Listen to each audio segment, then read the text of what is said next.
Welcome back, everybody. My name is All Funny Games. I stream every day on Twitch TV, and I also make fun little videos here on YouTube. Here we're going to showcase how to actually update and or use a mod launcher in order to basically install mods for 7 Days to Die. I've seen plenty of different guides online about this, and sometimes it gets a little bit confusing. But thankfully, the mod launcher makes it pretty simple. The mod launcher is still not easy to really manipulate if you're not really used to what 7 days or whatever the mod launcher is trying to essentially do, and which I'll try to explain as best as I can. This mod launcher used to be a little bit older, but still have pretty good functionality to it, and now it's gotten even better. So let's go ahead and talk about how they've improved it, and basically what to expect when you download the mod launcher. All you need to do is go into the downloads, scroll up to where it says Windows, Linux, or whatever you end up having. Of course, Mac is probably not supported as of right now. Nonetheless, I don't know how much gaming you want to do on a Mac. But anyways, so from here on out, you just download it, install the application. I would suggest taking and extracting it to your desktop, as in the modlauncher.exe, the entire contents, that is, because it downloads an entire folder. And then when you do that on your desktop, you're going to essentially just quickly launch the mod launcher. Now, the mod launcher doesn't actually go through a process of installing. It just launches it naturally. So the program doesn't actually get installed or anything. It's just launching it directly from the executables that are inside the folder. Once it does this, it'll pop up and it'll give you the options to install an overhaul, install my mods, add private overhaul URL, add existing installs, and so on and so on. There's other little things which I won't really talk much about right now, as we focus essentially just how to install a basic mod. So the easy way about doing this is essentially click on install and overhaul. In here, it'll showcase all the ones that are currently updated on the left-hand side. You can see where it says Alpha 20. You can click that and go down to Alpha 16 if you want more mods that are a little bit less out of date. But for something more current, you're going to want to make sure that you obviously do two things as well.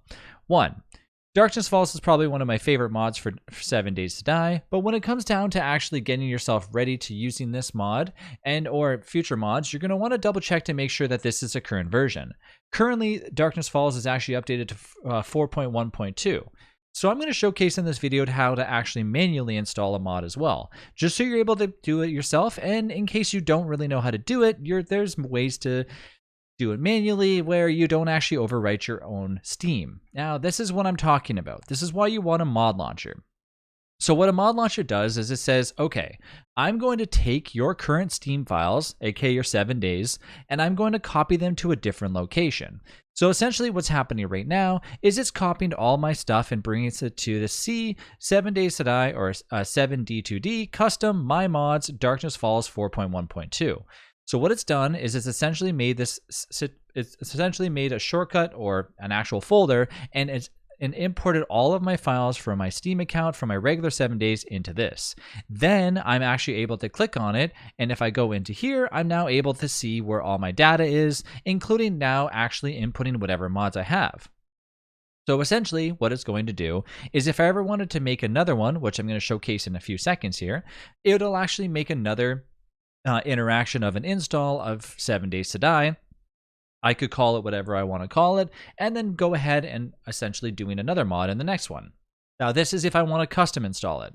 So if I click on install an overhaul mod, the bonus is if I click on Apocalypse Now, for example, it's going in and click on install. Then from here, you would go through the process of actually clicking on copy from local. It's going to copy all of your regular 7 Days to Die files from your Steam, or you can click on download directly from Steam and it'll download it from the Steam actual Steam account rather than actually copying from your computer over.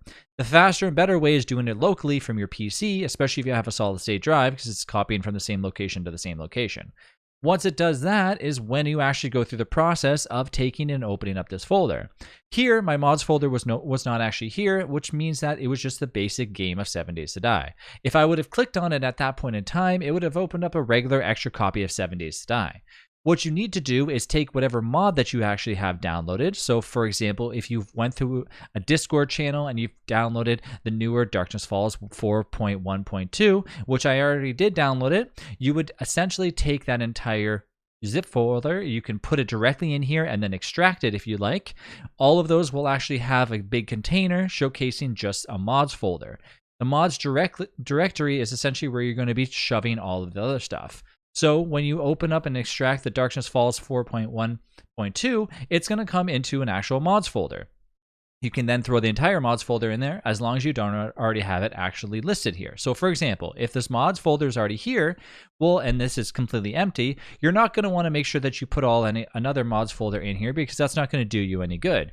You're going to want to make sure that any mods that is actually inside of that folder gets directly put into here. That's how your actual 7 Days to Die will launch anything that's within the mods folder while the game is entirely launching itself.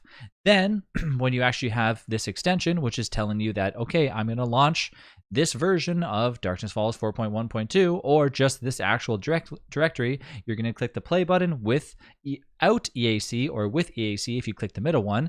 What is EAC? It's an anti-cheat client, which you do not need to have, and you should not even have it enabled if you're using an overhaul mod. So let's do it a more simple way, or basically the way that I've done it before.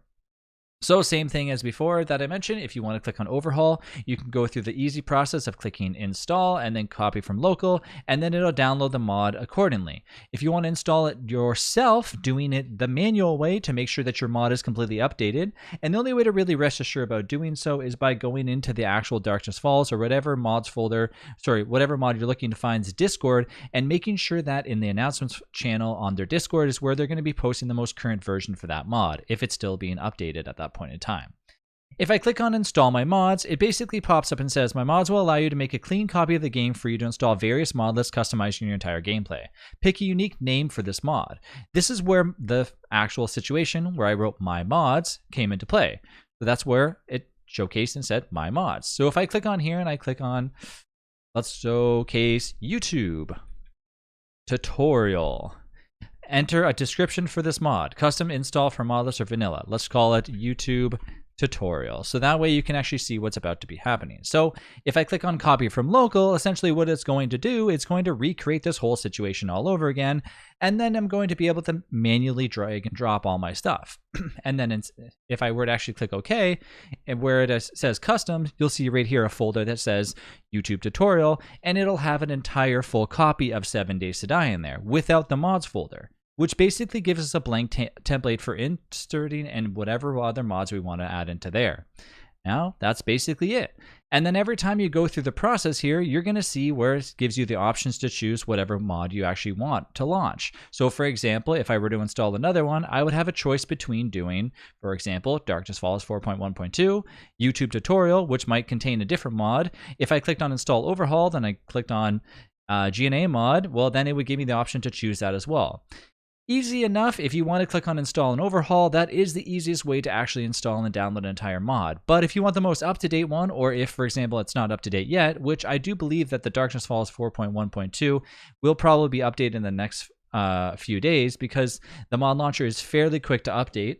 Usually what it requires is it requires verification from the mod launcher, and also the actual verification from the creator of the mod to make sure that it's up to date. So give the mod launcher a few days before it actually gets fully updated. As of tomorrow, it's very possible that when I click on the play overhaul for Darkness Falls, this will showcase 4.1.2 here. But for that matter, that is how you install and set up mods for 7 Days to Die. Now, if you have any questions, feel free to post them down below, but that is essentially how you install the actual mod. If I went through the process of downloading or copying and pasting anything from my Steam as of right now, you would just be sitting there waiting for it to finish. And I mean, I don't think that's really important for this video, as I'm basically just trying to showcase how to actually get your mods, inside of where you want for the mod launcher to be able to launch it. But like I said, if you have any questions, feel free to post them down below, as I'm more than willing to answer any questions if I have the answer for it. Thanks again for watching, and I'll see you in the next one.